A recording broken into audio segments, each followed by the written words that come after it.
මොකද්ද කියන්නේ? මොකද ආයුබෝවන් කියන්නේ. කියන්නේ යාට පොඩි කතා කරන්න පොඩි අවුලක් තියෙනවා. කියන්නේ අමාරුයි. එහෙන ගතිය පොඩ්ඩක් අමාරුයි. යාට අපි ඉන්නවා යාට සහයෝගය දෙන්න. අපි ඔක්කොම යාට සහයෝගය දෙනවා. ඒක නිසා යාට කිසි බයක් නැහැ. ඉතින් අපි ඉන්නවා යාට උදව් කරන්න.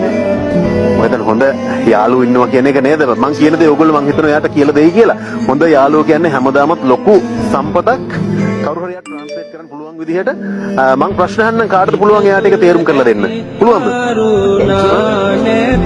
අද දවස ගැන මොනවද හිතන්නේ?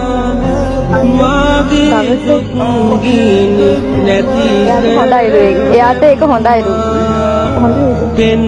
අවුලන්නේ යාට බයක් දෙන්නේ නෝලු ඒක. තව මොනවද කියන්නේ? තව මොනවද?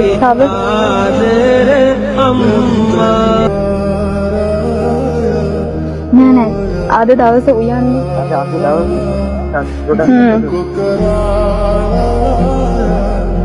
ඔක්කොම එකට එක්ක හොයලා ඉන්නවලු.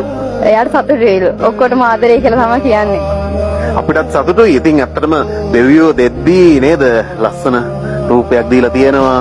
එතකොට දක්ෂතාවය දීලා තියෙනවා. හැබැයි දෛවය සරදමක් කරලා තියෙනවා නේද? කමන්නේ ජය වෙන්න කියලා ප්‍රාර්ථනා කරනවා. කවුරු හරි කියන්න මං එයාට විශ් කළා කියලා. එයා ඔයාට විශ් කරාලු.